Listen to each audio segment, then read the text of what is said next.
welcome to week 5's lectures on Emily Bronte's Wuthering Heights. In today's session, I'm going to introduce the author Emily Bronte and her very powerful work Wuthering Heights. Emily Bronte was best known for her novel Wuthering Heights, which was published in 1847. The year of publication tells you that the novel is a 19th century novel. You can also classify it as a Victorian novel. Emily Bronte also wrote over 200 poems, so she had been very prolific in producing poetry.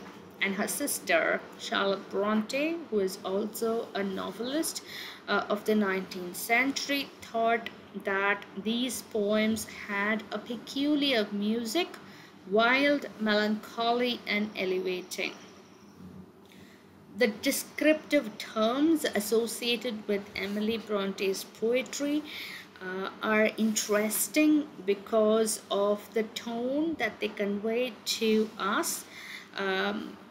Peculiarity is interesting. It means unique, strange, but I am more interested in the word wild. Wild is significant, and so is the word elevating associated with Emily Bronte's poetry. If you remember the previous lectures on Gothic fiction and their tropes, we are reminded of the notion of sublime. Sublimity is associated with something wild, perhaps a very strange and awe-inspiring feature of nature. So when a human being looks at some wild element, there is an elevation of the soul. Melancholy is also interesting because if you remember that picturesque aspects of castles and destroyed structures also create a pleasing melancholia in the viewer. So these terms are connected to the idea of the Gothic. Now let us look at the Brontes and their timelines. Charlotte Bronte was born on 21st April 1816. Emily Bronte on 30th July 1818 and Anne on 17 January 1820, all in Thornton, Yorkshire. So they belong to the Yorkshire region, and that is important because in Emily Bronte's Wuthering Heights, the moors of Yorkshire are depicted in all their raw energy in that novel. They had two sisters, both of whom died in childhood, and a brother, Branwell. Their father, Patrick, was an Anglican clergyman who was appointed as the rector of the village of Haworth on the Yorkshire moors. After the death of their mother in 1821, their aunt Elizabeth came to look after the family. So the important detail here on the slide is that death is pretty common in the family. Siblings die young, and the other important detail is that the mother also dies very early. In fact, she died when Emily Bronte was just 3 years old. So the absence of the mother is also an interesting phenomenon which had a huge impact on all the sisters writing, especially in the writing of Emily Bronte. Emily was the fifth of the 6 children of Patrick Bronte, who was the perpetual curate of the remote Yorkshire moorland parish of Haworth, and they were of Irish origin. The family was of Irish origin because, as you can see, Patrick Bronte was Irish born. After the death of their mother, Maria, when Emily was 3, the children were given an inspiring and wide-ranging liberal and academic education by their father and thoroughly instructed in domestic order, method, and neatness by their aunt Elizabeth Branwell. So the points that I want you to take away from these details on the slide here are, firstly, the absence of the mother, which we also discussed previously, and the impact it would have had on the psyche of the children. Secondly, they had a very influential education, an education which was liberal in tone. And thirdly, they knew all about domesticity with the help of their aunt Elizabeth Branwell. So look at the words order, method, and neatness. So they were thoroughly taught in what was the ideal decorum when it came to domestic matters. And the sisters' fiction reflected their knowledge of domesticity. For amusement, the siblings invented imaginary worlds, drawing maps and writing stories and magazines, all in tiny microscript as if written by their miniature toy soldiers. Charlotte and Branwell created the kingdom of Angria, always stubbornly independent. Emily created the breakaway island of Gondal with her younger sister Anne.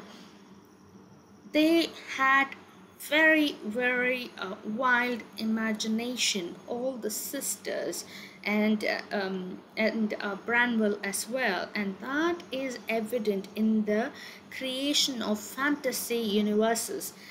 For example, the kingdom of Angria, the kingdom of the island of Gondal. So they created worlds. They wrote about that worlds in tiny script. They made books out of their imagination, tiny books, and they kind of invented wars and created heroes. And you can see how much they kind of let loose their creativity and imagination through these kind of creative productions. And these creative productions are a forerunner to the kind of fictions that these sisters wrote. So the imaginative capabilities are evidenced through this kind of creative writing projects. Surviving poems about this fantasy world show the influence of Wordsworth, Walter Scott, and Byron. By then, Emily was the tallest of the sisters, slim and graceful, with, in the words of family friend Ellen Nussey, kindling liquid eyes. Two points that we need to note from this set of comments. Firstly, the fantasy world shows us that these sisters, these siblings, were very well read. Remember the liberal education offered by Patrick Bronte, the father. So they knew about Wordsworth, Walter Scott, and Byron and their writings. Secondly, we see the character of Emily coming through in the description of the family friend Ellen Nussey. Look at the emphasis on her eyes, kindling liquid eyes, very sympathetic personality reflected through the eyes of Emily Brontë. Emily Brontë had a very sensitive personality. She was very reserved, and it soon emerged that she was unsuited to life away from Haworth. She couldn't live happily when she was taken out of the Yorkshire moors. So that seems to be the impression created by such comments about Emily Brontë. If she went away to do a bit of governess jobs, she found that she fell ill. So it clearly emerged that she was really passionate about the natural scenery, the region of Yorkshire around Haworth. Stronger than a man, Charlotte wrote, simpler than a child, her nature stood alone. Charlotte's comments about Emily Bronte are very significant because you can see how Charlotte constructs the personality of Emily Bronte, which makes Emily out as if she is an element of nature. So you also kind of sense contradictory impulses that seem to emerge in association with Emily Bronte. She is very powerful, according to Charlotte, more powerful than a man, yet she is also very innocent as a child. And again, the idea of her nature being unique. And this comment takes us back to Charlotte Bronte's comments about Emily Bronte's poetry, unique poems, strange poems. So she is unique in that regard because she is a bundle of contradictions, yet she is also a part of nature in some respects, because the innocence and the innocence, the love for Howard, she falls sick, if she's taken away from it, be it for schooling, be it for a governor's position, she has to be in Harvard to remain happy and sane and comfortable. So a distinct personality of Emily Bronte emerges from this set of description by Charlotte Bronte. These are some of the comments about Emily Bronte by people who knew her, by people who knew Emily Bronte at that time. So she rarely spoke. That seems to be the general impression that these comments offer us. Emily hardly ever uttered more than a monosyllable, says Mrs. Jenkins, an acquaintance in Brussels. It's very clear that she is not very talkative. She kind of she seems to be a person who is more interested in listening rather than talking. Charlotte Bronte says she could hear of people with interest and talk of them with detail, minute, graphic, and accurate, but with them she rarely exchanged a word. It's a very perceptive comment about Emily Bronte by Charlotte Bronte. Her sister is interested in people and could talk about them in great detail, minute detail, give very, very vivid descriptions, and be very accurate as well, but she did not communicate with them, which kind of tells us that she stuck to her own group, her own family. So again, the idea that she is not a very outgoing person, that she is more of an interior character, is given to us through these comments. She wrote scarcely any letters, left few recorded utterances, and never shared herself in friendship. This is according to the critic Stevie Davis. So again, she's not very communicative with the society, with the rest of the world around her.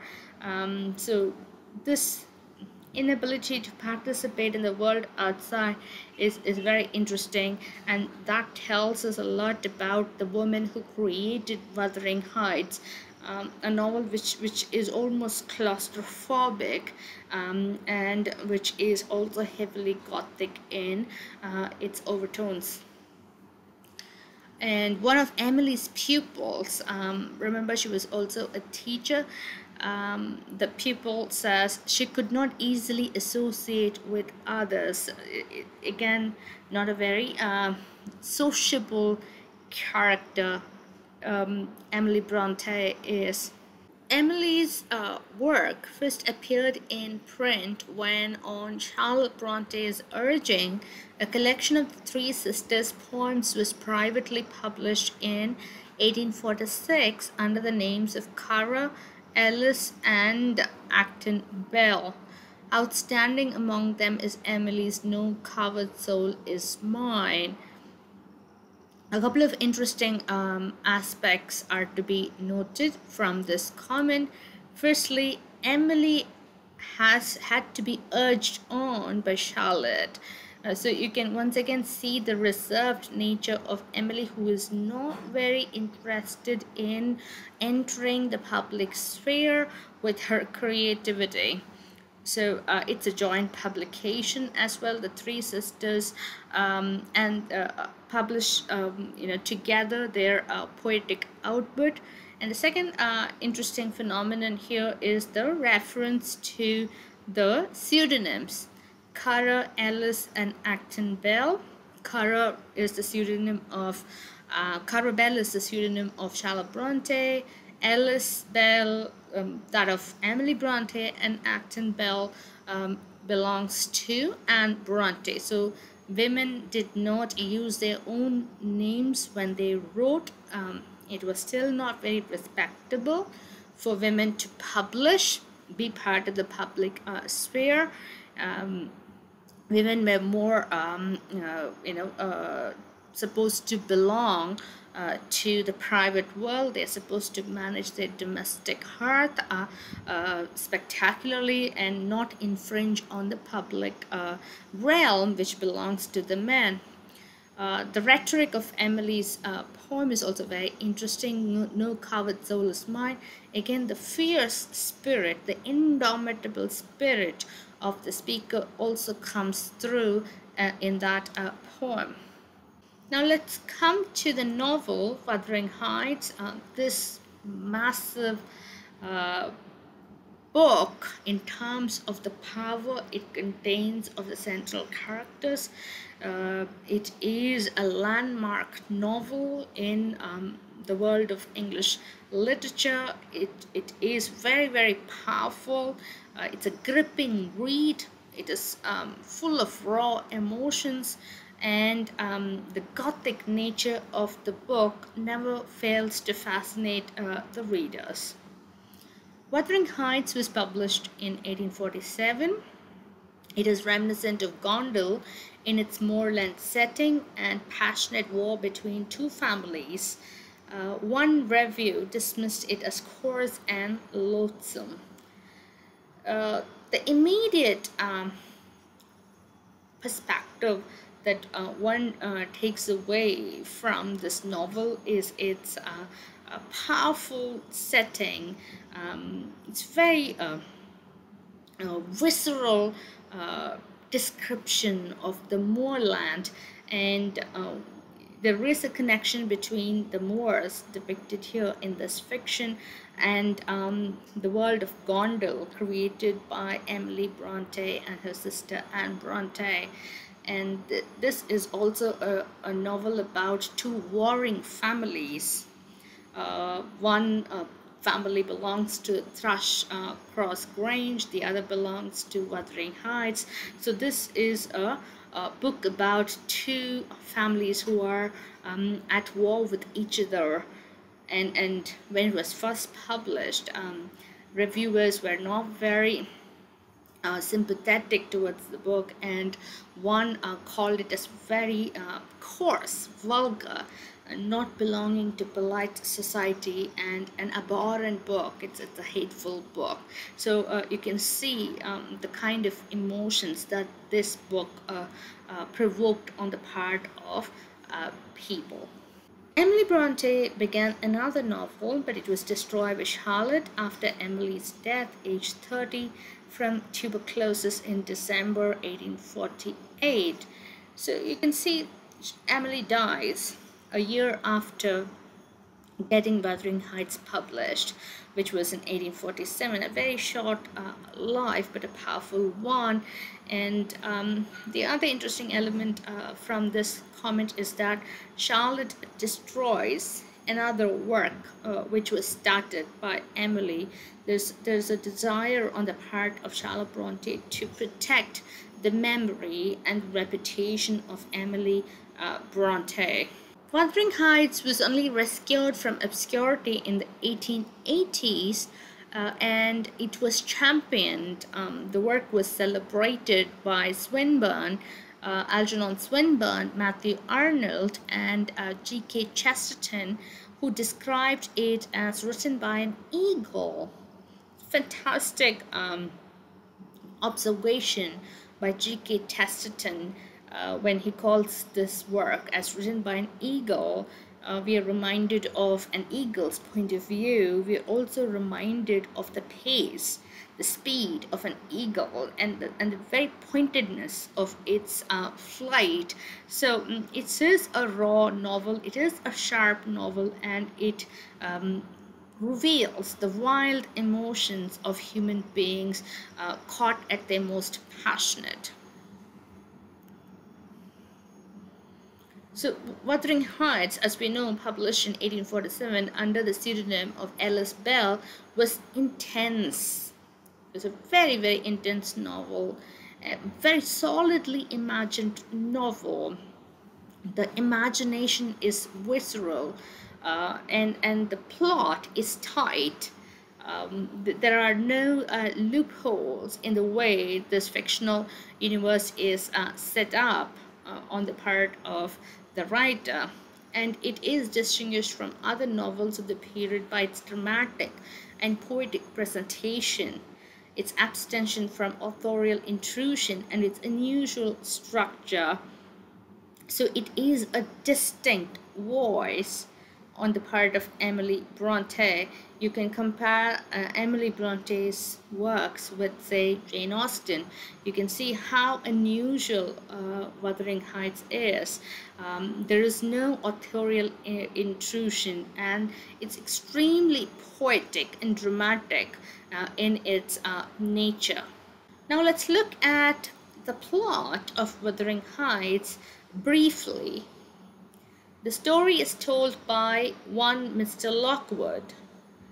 He's one of the narrators. So he is a disinterested party.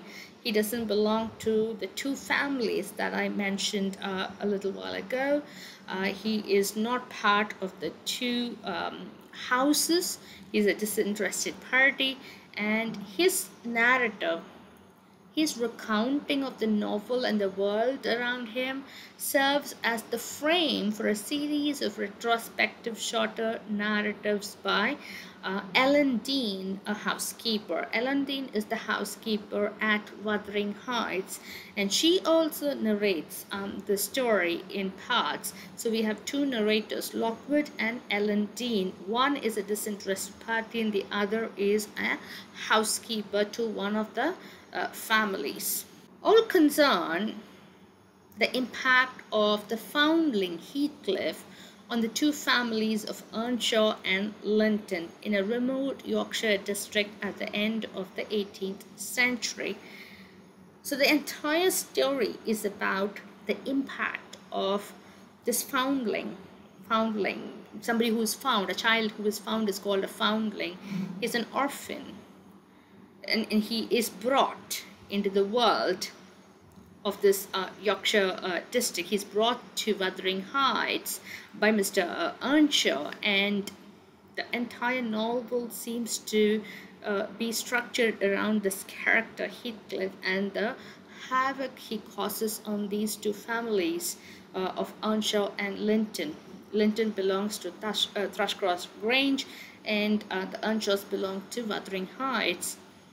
And this novel is set in a remote Yorkshire district, and we all know that the Brontes belong to Yorkshire as well. They belong to Haworth, which is in Yorkshire, and it is a place overrun by the Moors.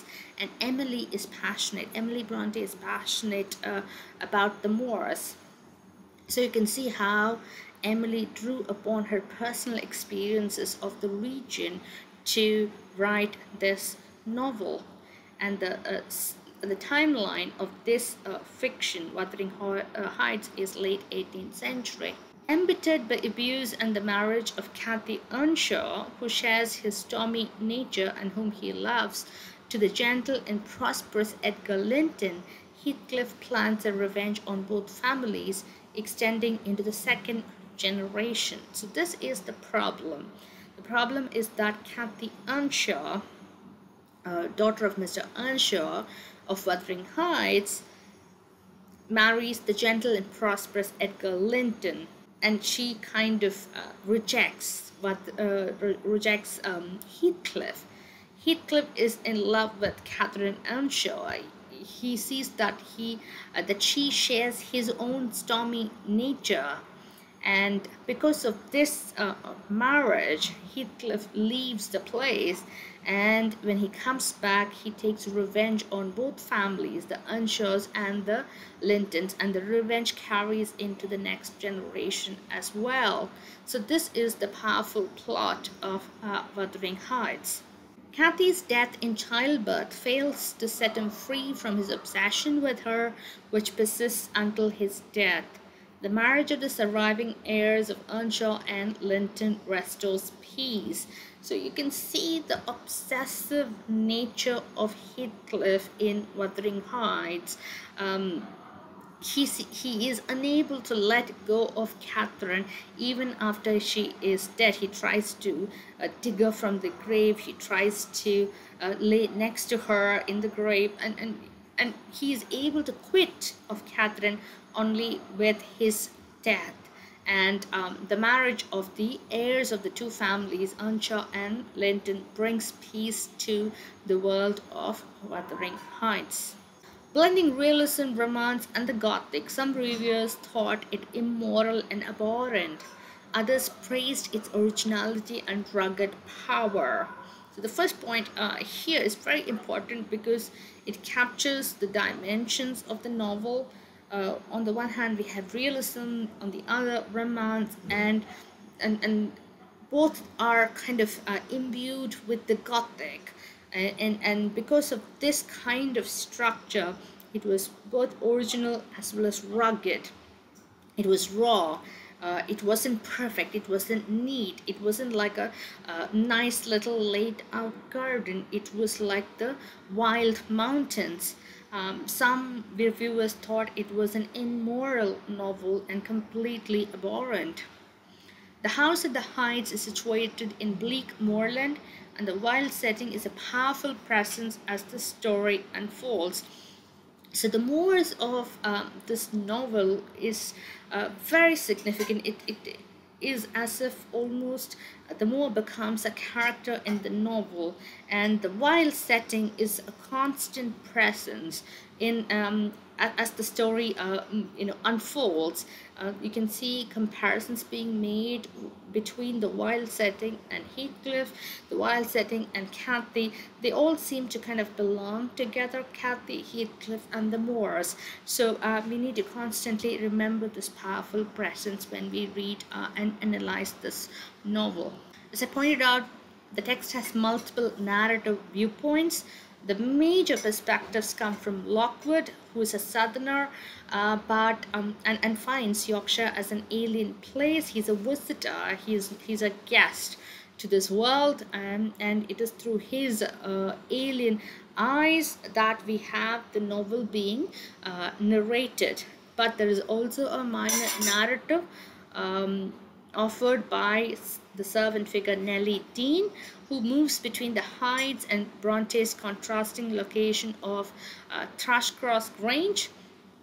And most importantly, we have Heathcliff, who is a dark, enigmatic, brooding Byronic hero, a character type familiar to contemporary readers. So it is this hero which is going to be a major feature of analysis in our lectures.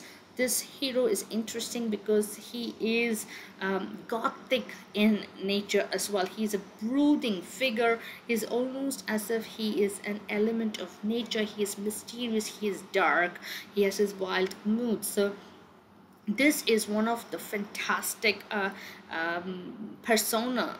Heathcliff is one of those fantastic personas of literature, one who constantly fascinates the readers. Thank you for watching. I'll continue in the next session.